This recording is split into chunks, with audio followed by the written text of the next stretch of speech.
साथियों नमस्कार, मैं हरिश्चंद्र बंडवाल इस वीडियो में आप सभी का स्वागत करता हूं। दोस्तों, भारत पाकिस्तान के बीच जो तनाव बना हुआ है उसमें पल पल खबरें बदलती चली जा रही हैं।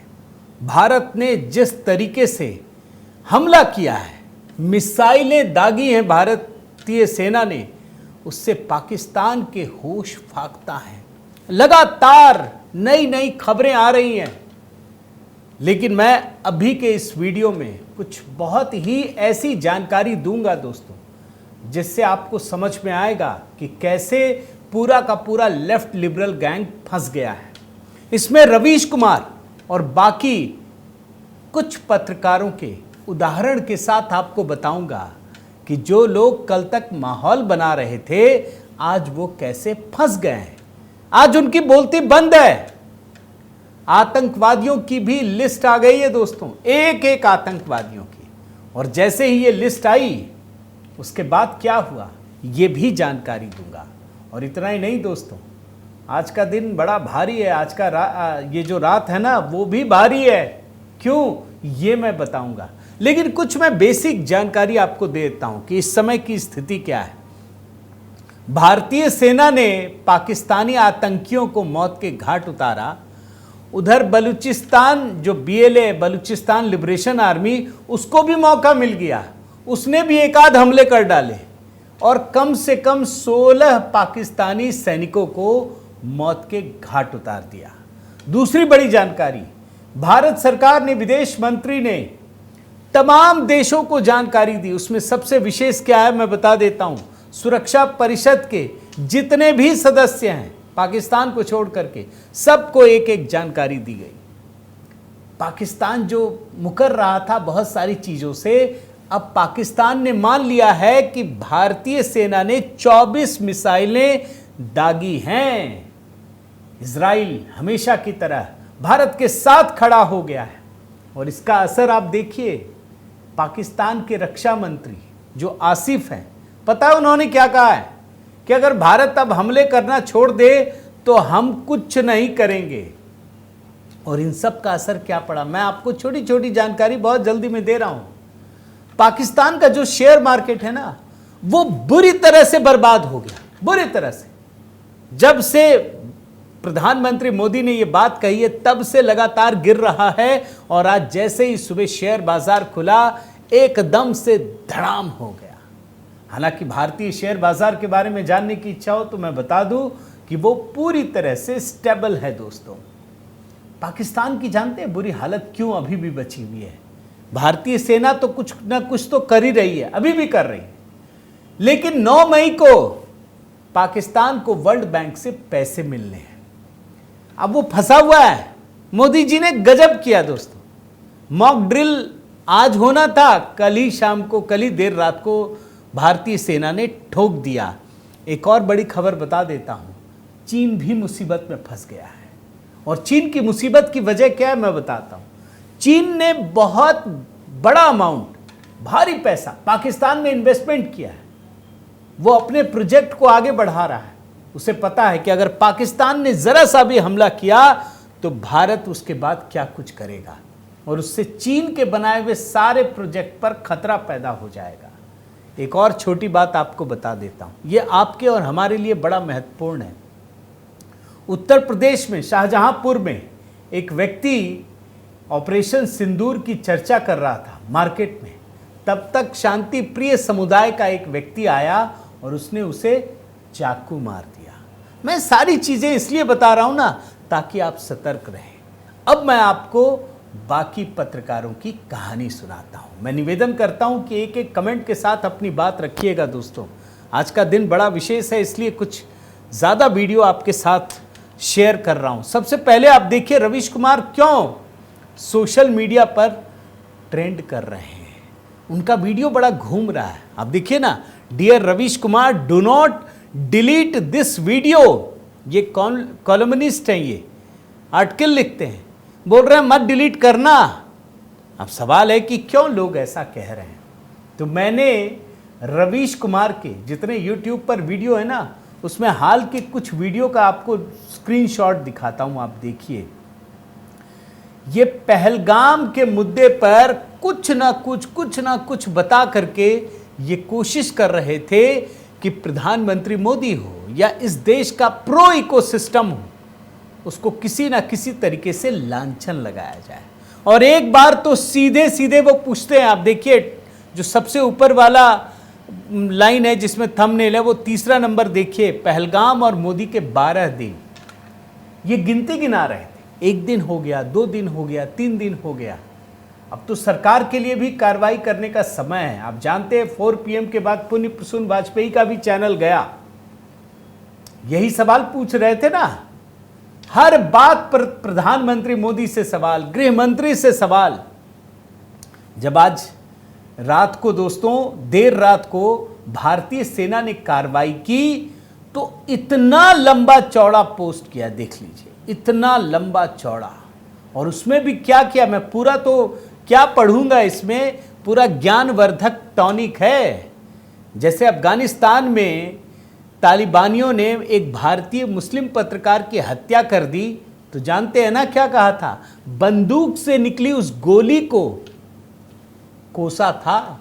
यहां देखिए, मैं ज्यादा नहीं, आखिरी के 2 पैराग्राफ पढ़ता हूं, आप सुनिए। तमाम नफरती उकसाओं को किनारे कर देश की एकजुटता इस बात को लेकर रही कि जवाब दिया जाना चाहिए। जवाब दिया गया नहीं। आखिरी पैराग्राफ पढ़िए। पहलगाम हमले का दुख उल्लास में नहीं बदला जा सकता, कम भी नहीं हो सकता। सरकार के इस जवाब को लेकर उन्माद में बदलने का उद्योग नहीं होना चाहिए। इनको अब भी चिंता है कि ये कहीं उन्मादी ना हो जाए, लोग खुशी ना मनाने लगे, जश्न ना मनाने लगे। अब ये सरकार के लिए नहीं कह रहे हैं कि सरकार ने बेहतरीन काम किया, मोदी जी ने गजब काम किया, कोई सोच नहीं सकता। तो ये है इनका डबल स्टैंडर्ड। और आगे बढ़िए, मैं एक आध और लोगों का आपको दिखाता हूं। ये देखिए, अभिसार शर्मा, पहलगाम की 13वीं भी नहीं हुई, विपक्ष ने कहा मोदी कर रहे हंसी मजाक, राहुल हुए दर्द में शरीक।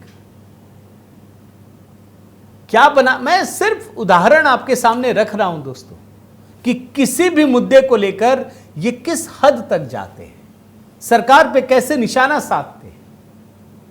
मैंने भी दिखाया, मोदी जी तो बड़े आराम से कल बोल रहे थे, आज भी बोला, लोग समझ ही ना पाए। यही तो ताकत है भारत की। और अब जब हुआ तो चलिए, भारतीय सेना को तो पूरी दुनिया शाबाशी दे रही है, तब सरकार के बारे में ये कुछ नहीं बोलेंगे। सरकार ने इतना कठोर फैसला लिया, इतना बड़ा रिस्क लिया और पाकिस्तान को सबक सिखाया, पाकिस्तान के घर में घुसकर मारा, एक शब्द नहीं। ये है डबल स्टैंडर्ड। और एक मैं दिखाता हूं दोस्तों, फिर मैं बाकी चीजें भी आपको दिखाऊंगा। ये देखिए, अजीत अंजुम, इनके भी भरे पड़े हैं।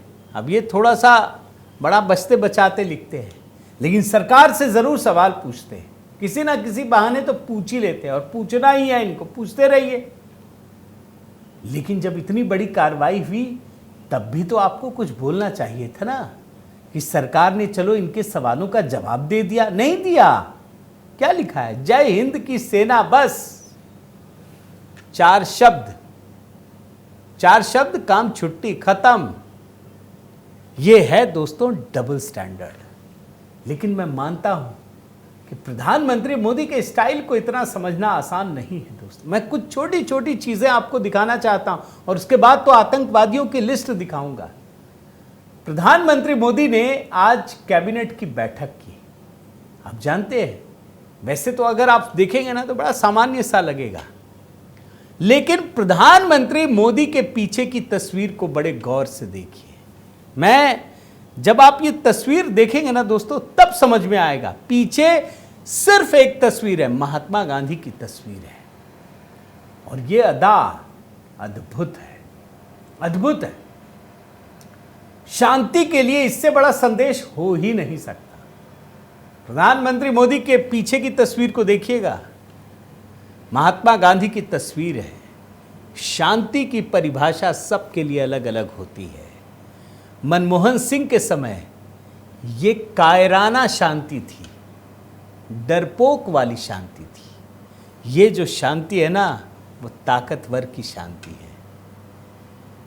आप समझिए, रामधारी सिंह दिनकर ने भी कहा था ना, शांति सिर्फ ताकत के बल पर लाई जाती है। ये वो ताकत है, मैं आपको वो दिखा रहा हूं दोस्तों। और ये जो वीडियो है ये बहुत बड़ा मैसेजिंग है पाकिस्तान के लिए कि चलो अब शांति बहाल करते हैं, आइए शांति बहाल करते हैं।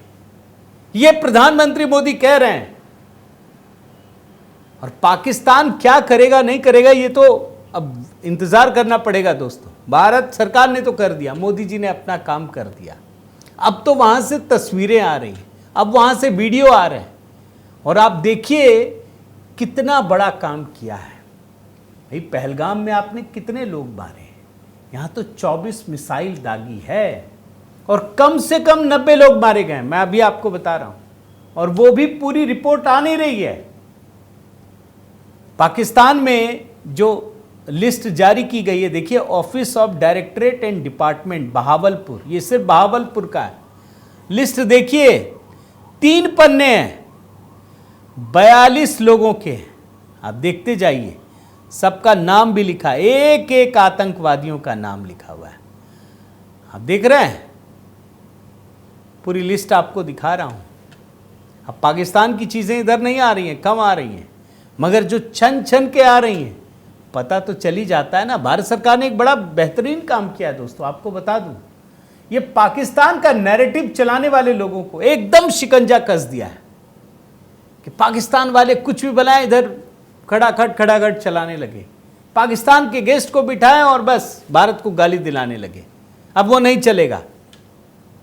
और आपको मैं कुछ आतंकवादियों के बारे में भी बताता हूं। पूरी दुनिया देख रही है, ये मोदी जी ने कहा, मारा भी और दिखा भी रहे हैं। और एक एक तस्वीर आपको मैं बताता हूं इसमें कौन कौन है। आप देखिए, ये जो तस्वीर आप देख रहे हैं ना, ये लश्कर तैयबा के कमांडर अबू दुजाना का ब्रदर इन लॉ, वो मुरीदके में मारा गया। अबू दुजाना को तो 2017 में ही निपटा दिया था, लेकिन उसका ब्रदर इन लॉ उसको मुरीदके में हमला करके उसको भी खत्म कर दिया, एलिमिनेट कर दिया भारतीय सेना ने। मैं आपको आतंकवादियों के कुछ कुछ दिखा रहा हूं। ये देखिए, ये लश्कर तैयबा का कमांडर है खालिद अबू अक्स, ये भी निपट गया। बड़े बड़े नाम। और एक देखिए, ये देखिए, ये वीडियो आया है, ये आतंकवादी है याकूब मुगल। और क्या है मैं बताता हूं, बिलाल टेरर कैंप का ये हेड है। ये बड़ा आदमी है, ये आतंकवादियों में भी बहुत बड़ा चेहरा है। इसके फ्यूनरल में सब पहुंचे हैं। पाकिस्तान का आईएसआई, उसके अधिकारी, पाकिस्तान पुलिस के अधिकारी सब पहुंचे। सारा जो गठजोड़ है आतंकवादियों और सेना का, आईएसआई का, सब पता चल रहा है। और आपको दिखाता हूं, ये देखिए, ये टॉप कमांडर है लश्कर तैयबा का, हाफिज अब्दुल रऊफ, जो कि इस फ्यूनरल को लीड कर रहा है। और इसमें कौन कौन है आपको बताऊं, पाकिस्तान के पंजाब पुलिस का जो आईजीपी है, कितना बड़ा पोस्ट होता है, इंस्पेक्टर जनरल ऑफ पुलिस, वो मौजूद है। सेना के अधिकारी मौजूद हैं। ऐसी कई तस्वीरें दोस्तों। एक और तस्वीर आपको दिखाता हूं, ये देखिए, इसमें लश्कर तैयबा के 3 कमांडर ढेर कर दिए गए। अब कमांडर हैं भैया, सेना का शह है, सारे अधिकारी पहुंचे में। आप देखिए ना, सब मातमी धुन बजा रहे हैं, सब दुखी हैं। पहलगाम के हादसे के बाद ना ये लोग बड़े खुश हो रहे थे, लगेगा कि कैंडल लगा के खड़े हैं, लेकिन अंदर ही अंदर मुस्कुरा रहे थे। और ये तो कश्मीर में भी आपको दिखाया, आप उनके चेहरे को देखिए, आज सब जगह गम में हैं, सारे लोग तब्दील गमगीन हैं। लेकिन जो सबसे बड़ी खबर है वो तो आ गई, उसकी तस्वीर नहीं आई। मैं तो इंतजार कर रहा था कि वो तस्वीर दिखाता। मसूद अजहर दोस्तों, आज मोदी जी ने वास्तव में बहुत बड़ा काम किया है। कुछ भी कही भाई, सिर्फ पहलगाम का बदला नहीं लिया। वो जो कह रहे थे ना कि मैं कल्पना से भी बड़ी सजा दूंगा, उन्होंने, मैं आपको बता चुका दोस्तों कि संसद में जो हमला हुआ उसका बदला लिया। जो 3 टेररिस्ट को यहां से छुड़ाया गया था, जो अफगानिस्तान में जाकर छोड़ा था वाजपेयी सरकार के समय, उसका भी एक बदला है। मुंबई में हमला हुआ उसका बदला लिया गया। अभी हाल में जितने हमले हुए सबका बदला लिया, पहलगाम का भी लिया। मसूद अजहर रो रहा है बुरी तरह से। उसके परिवार के सभी सदस्यों को लगभग मार गिराया गया। 10 लोग, उस जगह पे 14 लोग थे। मसूद अजहर ने देखा, एक प्रेस रिलीज जारी किया और ये कहने लगा कि मैं क्यों नहीं मर गया। आज वो मौत की गुहार लगा रहा है। अभी तक अगर छोटे लेवल पे बोलूं तो उत्तर प्रदेश में योगी जी का मॉडल चलता है तो क्या होता है, जो गुंडे मवाली हैं वो तख्ती लटका के जाते हैं ना। ये देखिए, पाकिस्तान का सबसे बड़ा आतंकवादी ये कह रहा है कि मैं क्यों नहीं मर गया। तो ये तो जो चुनी हुई कहानियां आई है ना, वो मैंने आपको दिखाया दोस्तों निकाल करके। लेकिन हकीकत ये है कि जब 9 ठिकाने तबाह हुए, जहां सैकड़ों लोग थे, अभी तक ये खबर आई कि 90 आतंकी ढेर हुए हैं। अभी बहुत सारी कहानियां आनी बाकी हैं। और पाकिस्तान में दहशत का आलम क्या है, मैं आपको जरा वो भी बताता हूं। वहां पर पंजाब प्रांत में आपातकाल घोषित कर दिया गया है। सब कुछ बंद है, इंटरनेट बंद है, लाहौर हवाई अड्डा बंद है, कराची हवाई अड्डा बंद है, सियालकोट हवाई अड्डा बंद है, सब कुछ बंद है। उनको डर है कि भारत कहीं और कार्रवाई ना करे। लेकिन वो शायद, मैं बार बार कह रहा हूं कि वो इस कोशिश में भी होंगे दोस्तों कि फेस सेविंग के लिए कुछ तो करें। हालांकि जम्मू कश्मीर के इलाके में उन लोगों ने एक स्कूल पर हमला किया है, उसका भी हिसाब चुकाना पड़ेगा, वो तो कर ही रहे हैं। लेकिन मैं आपको बताऊं दोस्तों, भारतीय सेना पूरे कॉन्फिडेंस में, ये कॉन्फिडेंस मुझे इससे पहले नहीं दिखा। कांग्रेस के 10 साल में सेना की हालत क्या थी आप जानते हैं ना।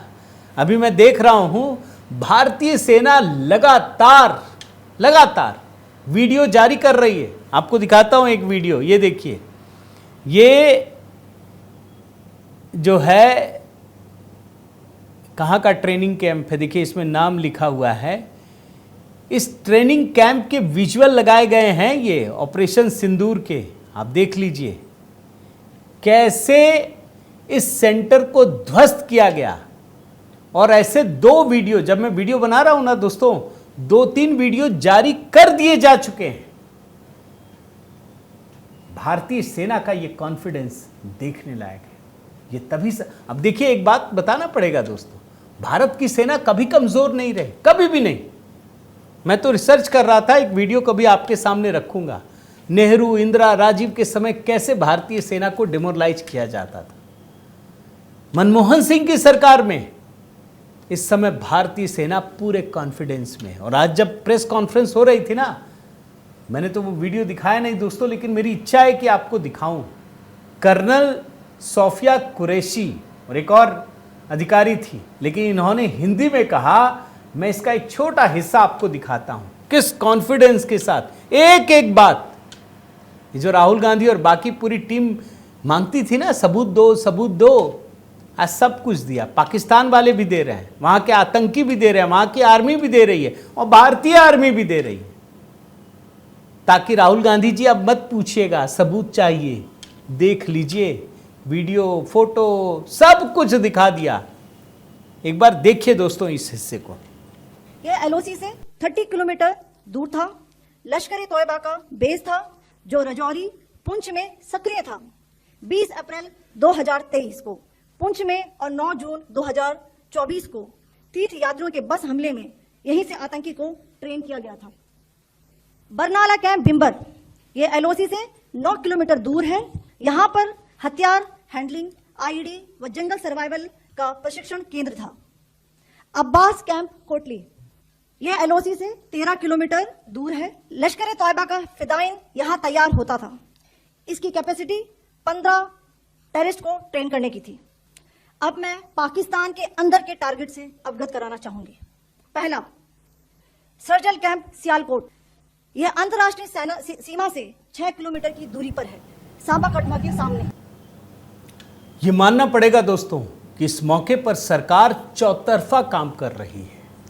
अब देखिए, एक तरफ तो पाकिस्तान को निपटा रही है, दूसरी तरफ जो भारत के अंदर बैठे हुए जो लोग हैं ना, उनको भी ज़रा ताकीद किया गया है, उनको ज़रा समझाया गया। जैसे देखिए, इस रिपोर्ट को निशिकांत दुबे जी ने ट्वीट किया है, साफ साफ लिखा है, आज हमारी कमेटी ने सभी अखबारों के संपादकों, मीडिया चैनल के प्रमुख लोगों से आग्रह किया है कि जो पाकिस्तान का युद्ध हो रहा है उसमें इधर उधर के नैरेटिव मत दिखाइए, सीधी खबर दिखाइए जो सरकार आपको दे रही है।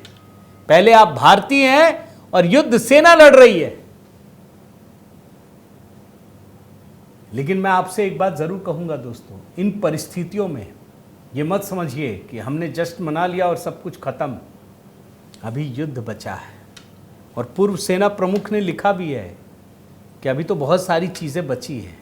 पाकिस्तान की सेना भी कुछ तो, आप समझ लीजिए, तैयारी कर रही होगी, कुछ तो करेगी, चाहे फेस सेविंग के लिए, लेकिन उसमें दम नहीं बचा है। उसको पता है कि अगर मैंने इस जगह से इतना भी कदम बढ़ाया तो पाकिस्तान का सर्वनाश होना तय है, एकदम तय है, कोई नहीं बदल सकता। पाकिस्तान की हालत इस समय बेहद खस्ता है और जरा सी चूक से पूरा पाकिस्तान बैंकरप्ट हो सकता है, दिवालिया हो सकता है। जो आटा अभी 550 रुपये में मिल रहा है ना 5 किलो, वो 5000 रुपये तक पहुंच जाएगा। यही हकीकत है। तो ये अभी की परिस्थिति है दोस्तों, इंतज़ार कीजिए। मैं आपके सामने जो वो चीज़ें जो मेन स्ट्रीम मीडिया में छूट रही हैं वो लाने का प्रयास करूंगा। अपना प्रेम और स्नेह बनाए रखिए दोस्तों। इस वीडियो को अधिक से अधिक लोगों तक पहुंचाइए, लाइक कीजिए, कमेंट कीजिए, और अगर चैनल सब्सक्राइब नहीं किया है तो ज़रूर कीजिए। और हाँ दोस्तों, HB मेलोडी पर मैंने बहुत ही अच्छा गीत लिखकर तैयार किया था, वो गीत ज़रूर लोगों तक पहुंचाइएगा। वो गीत एक तरीके से रणभेरी के समान है। बहुत बहुत धन्यवाद। जय सिया राम।